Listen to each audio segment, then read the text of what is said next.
Welcome to this Ukraine update. In today's video, we'll be discussing the latest news going on in Ukraine. So starting off with Krinky area, as you can see from this video over here, the Russians were bombing this area heavily with TOS system. They were bombing this area very heavily, and as you can see from these drones attack, I'm not going to show it because it attacked our personnel and YouTube frowns on that type of content. The Russians are really bogging the Ukrainians down over here. This front line has barely moved. The Ukrainians have not gained any ground. However, neither has the Russians. There are some reports that only about 100 Ukrainians actually are currently here. So I don't know what's happening with Krinky. I think that what the Ukrainians are trying to do, they're trying to hold that foothold out until their plan offensive in Kherson, because I do believe they have one plan later on in the future. Also, Ukrainians and Russians trading drone blows. Obviously, not going to show that content because YouTube frowns on it. No updates in the territories. The Russians continue to try to attack. However, I don't think the Russians will be able to take Robotine in the near future. Now, moving to Novomivkaivka, you can see that the Russians did destroy a Ukrainian artillery system, but we can't actually really confirm that. I mean, it's pretty blurry, and I don't know where this was. They claim that it was today. So the Russians are also doing attacks on the Ukrainians near Marinka, the city they actually captured on Christmas Day here in the west, December 25th. Also, big news from around Andivka area, Pisky, the village that was usually was occupied by the Russians, but the Ukrainians have some of it. They claim that the Russians have actually recaptured this whole entire area, and the Ukrainians withdrew from this whole entire area. Now, without video photo confirmation, I don't necessarily believe this. They're all videos of Ukrainian soldiers surrendering, and that is authentic. However, there's no indication that it's from this area, so for all we know, that could be an old video from a whole different front line. However, that's what people are saying. The Russians managed to capture those areas. As you can see, Russians shelling at the Ukrainians around this area, and you can also see that the Ukrainians are bombing the Russians here. So I do believe the Ukrainians are going to try some counterattack near Andivka. I don't know when it's going to happen, but I believe the Ukrainians are going to try to do some type of counterattack, and for them to hopefully restore the positions in Stopove. But no army is currently in Stopove because Stopove does not exist anymore, and sitting there is like suicide.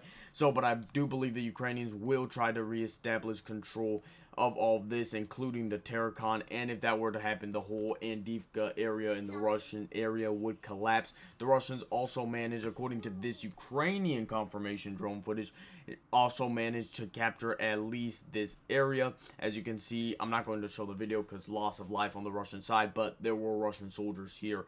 Unless the Ukrainians took it back, that means there are currently still Russians there.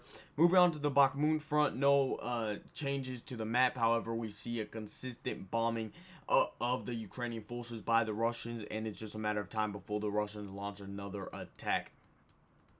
Moving over here, we have some massive gains for the Russians.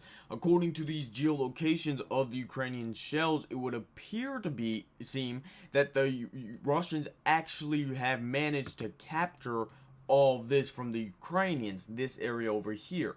So, if that is true, that is very significant, especially at the pace this war is going. And already pro-Western mappers like Syriac Maps have said that area is under Russian control, and we have geolocation for it. So the Russians did attack the Ukrainians with bombs around Sinkivka after the Russians got utterly annihilated and they were completely decimated. The units were completely decimated in Sinkivka.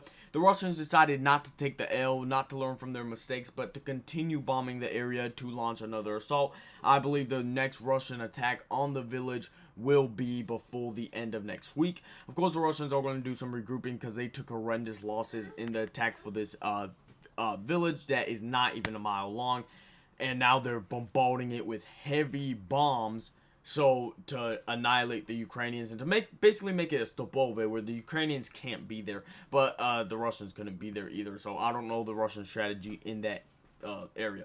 So according to Russian reports, the Ukrainians did manage to fire off some missiles to hit Crimea. All of them were intercepted. Of course, this is Russian reports, so we're actually going to have to get real reports. I do believe these because there's no geolocated footage to prove otherwise. However, the Ukrainians are trying to get this fleet over here, the Russian fleet over here that used to be in Sevastopol, but they were getting knocked out pretty often, so they decided to withdraw here, and now the Ukrainians are trying to hit them here. And if the Ukrainians can hit them here, the Russians may actually have to give up on the whole Black Sea fleet thing until the war is over. Also, there's no geolocations on this map, but there is a video of a Ukrainian sabotager or Russian partisan lighting a Su-24, I believe, on fire, and it basically blew up afterwards. So that's basically it for today's update. Make sure you guys like the video, comment your thoughts down below, subscribe. Anyway, guys, peace out. USMC, be the life.